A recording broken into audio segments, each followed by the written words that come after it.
السلام علیکم dear students. Tasneem Adnan, garrison college. ہم اپنے فرسٹ ایئر کی انگلش کی بک کے next lesson the foolish quack, جسے احمق عطائی کہتے ہیں, عطائی یعنی کہ نیم حکیم, اس کو زیر بحث لائیں گے. دا فولش کویک, احمق عطائی. اس لیسن میں جو سب سے پہلے بیسک درس ملتا ہے احمق عطائی.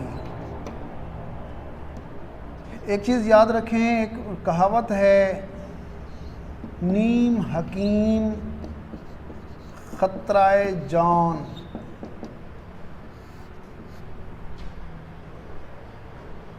اس کے علاوہ کہا جاتا ہے کہ کم علم نقصان دہ ہوتا ہے.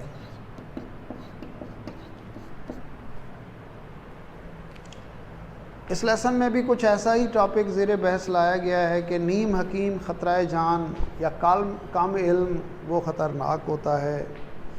تو اس لیسن میں ہمیں یہ چیز زیر بحث لائی گئی ہے, بتایا گیا ہے کہ علم جو مکمل ہونا چاہیے. اس کے علاوہ ہمیں اس میں تنبیہ کی گئی ہے کہ نیم حکیم لوگوں سے یعنی عطائیوں سے بچنا چاہیے. یہ ہمیں درس دیا گیا ہے. اس لیسن کے واقعات کچھ یوں ہیں کہ کہیں کسی جگہ جنگل میں, جنگل کے آس پاس درختوں کے جھنڈ میں, درختوں کے جھنڈ کو اس میں کلمپ آف ٹریز کہا گیا ہے. درختوں کے جھنڈ میں کچھ مسافر آ کر رکتے ہیں. مسافر اونٹوں پر سوار ہوتے ہیں, اپنے اونٹوں کو وہ چرنے کے لیے کھلا چھوڑ دیتے ہیں. اونٹ چرتے ہوئے کسی کا اونٹ میلن خربوزے کے کھیت میں چلا جاتا ہے. میلن خربوزہ, ظاہر ہے اونٹ کسی خربوزے کو مکمل طور پر نگلنے کی کوشش کرتا ہے, لیکن وہ میلن اس کے گلے میں اٹک جاتا ہے. اٹکتے ہوئے وہ میلن اونٹ کے لیے ناقابل برداشت ہوتا ہے.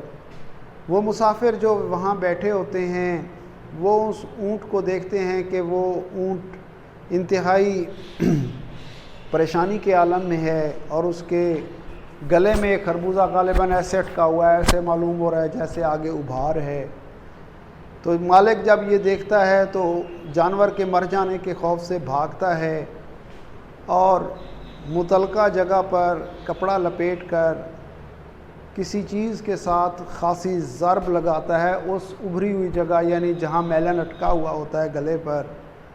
تو ظاہر ہے جب ضرب لگتی ہے تو شاید خربوزہ اندر ٹوٹ جاتا ہے اور اونٹ اسے نگل لیتا ہے. اس طرح اونٹ کی جان بچ جاتی ہے. تو ایک مسافر جو وہاں سے گزر رہا ہوتا ہے وہ یہ تمام کارروائی دیکھتا ہے. وہ یہ دیکھتا ہے, اسے نہیں معلوم ہوتا کہ اونٹ کے گلے میں کیا پھنسا, کیا ہوا. وہ یہ دیکھ لیتا ہے کہ گلا اس کا آگے بڑھا ہوا ہے. مالک نے جا کر وہاں کپڑا لپیٹا, خاصی ضرب جب لگائی گئی تو وہ ظاہر ہے ٹوٹ گیا. اسے نہیں معلوم ہوتا کہ اندر خربوزہ ہے, اندر میلن ہے یا کچھ اور ہے. وہ یہی سمجھتا ہے کہ ویسے ہی کوئی بیماری ہے, اس کا علاج اس طرح سے ہے. تو بڑا خوش ہوتا ہے, چلو ایک علاج مجھے مل گیا تو میں بھی جا کر پیسے کما لوں گا. اگلے گاؤں میں جب پہنچتا ہے تو وہاں جا کر وہ اپنے آپ کو کہتا ہے کہ میں حکیم ہوں.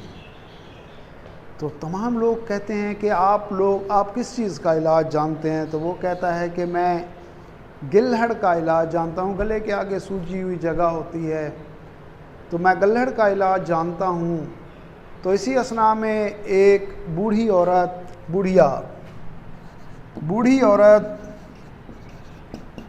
اس کے پاس آتی ہے جو گلہڑ کا شکار ہوتی ہے, جس کا گلا خاصا فرائٹفل حد تک یعنی خوفناک حد تک سوجا ہوا ہوتا ہے. تو وہ کہتی ہے اگر تم میرے اس کا علاج کر دو تو میں تمہیں ہر دم دعا دوں گی. تو نیم حکیم کہتا ہے کس لیے, ضرور, وائی ناٹ, میں اس کا علاج ضرور کروں گا.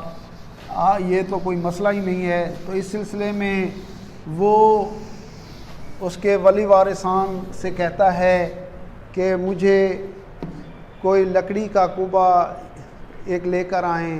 لکڑی کا کوبہ جو ہیمر کی مانند ہوتا ہے، لکڑی کا ہوتا ہے تو اسے کوبہ کہا جاتا ہے، اگر لوہے کا ہوگا تو وہ ہتھوڑا کہلائے گا. ایک لکڑی کا کوبہ لے کر آئیں اور اس کے ساتھ ایک کمبل لے کر آئیں. جب یہ تمام چیزیں پہنچ جاتی ہیں تو عطائی صاحب کیا کرتے ہیں، خاتون کے گلے کے گرد کمبل لپیٹتے ہیں اور اس زور سے وہاں پر ضرب لگاتے ہیں لکڑی کے کوبے سے، وہ بیچاری بوڑھی فوراً ایکسپائر ہو جاتی ہیں، اللہ کو پیاری ہو جاتی ہیں، عدم کی طرف روانہ ہو جاتی ہیں. تمام لوگ اسے فوراً پکڑ لیتے ہیں، نیم عطائی کو، نیم حکیم کو، کہ یہ کیا کیا، آپ نے تو مار دیا اسے، ہم آپ کو بادشاہ کے سلامت پیش کرتے ہیں، آپ کو پھانسی پہ لٹکایا جائے، یہ کیا جائے، وہ کیا جائے. تو وہ بڑا پریشان ہوتا ہے.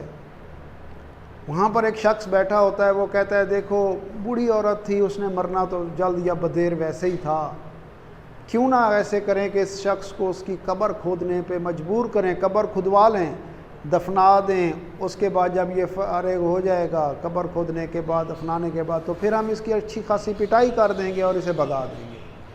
سب اس بات پر متفق ہو جاتے ہیں، اسے قبر کھودنے پر لگا دیا جاتا ہے. اب قبر وہاں کھودنا بڑا مشکل ہوتا ہے کیونکہ زمین بڑی سخت و سنگلاخ ہوتی ہے.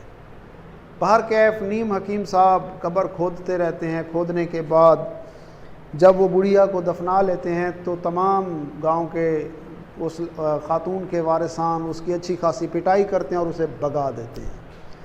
اب اس چیز سے سبق نہیں سیکھتا، وہ اگلے گاؤں چلا جاتا ہے.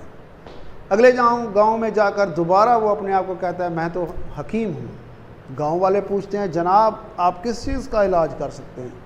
وہ کہتا ہے میں گلہڑ کا علاج کر سکتا ہوں، گلہڑ کا علاج کر سکتا ہوں.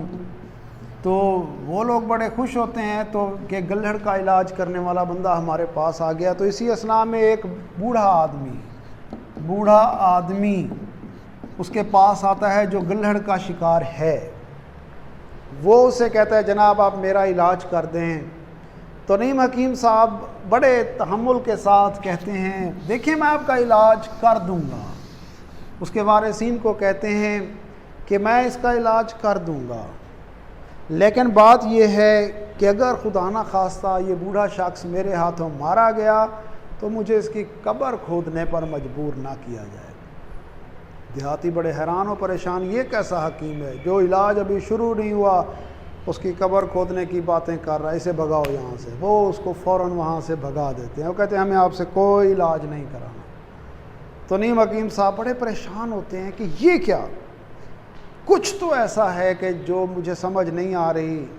ان شتربانوں نے جو اونٹ بردار یعنی وہ مسافر ہوتے ہیں، شتربان شتر اونٹ کو کہا جاتا ہے، ان شتربانوں نے مجھے کچھ ایسا نہیں بتایا کہ جو اس چیز کا پراپر طریقہ ہو. کہیں غلطی ضرور ہوئی ہے، کہیں گڑبڑ ضرور ہوئی ہے. مجھے ان کو تلاش کرنا چاہیے، ان سے اس کے بارے میں پوچھنا چاہیے کہ یہ کس طرح سے ٹھیک طرح کا علاج ہے.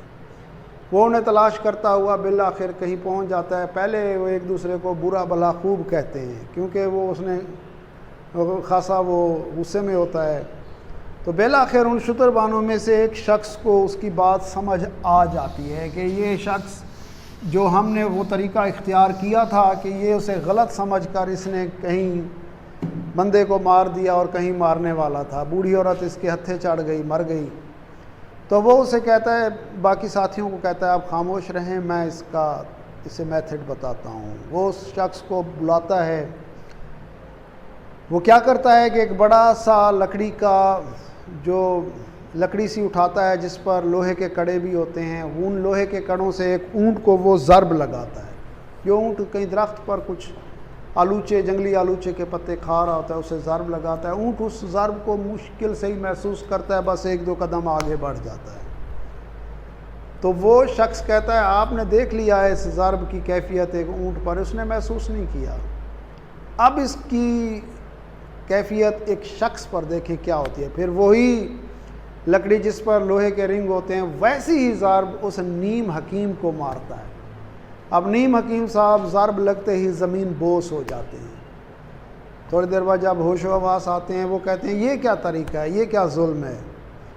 تو شتربان کہتا ہے وہ اونٹ والا کہ آپ ابھی تک نہیں سمجھے.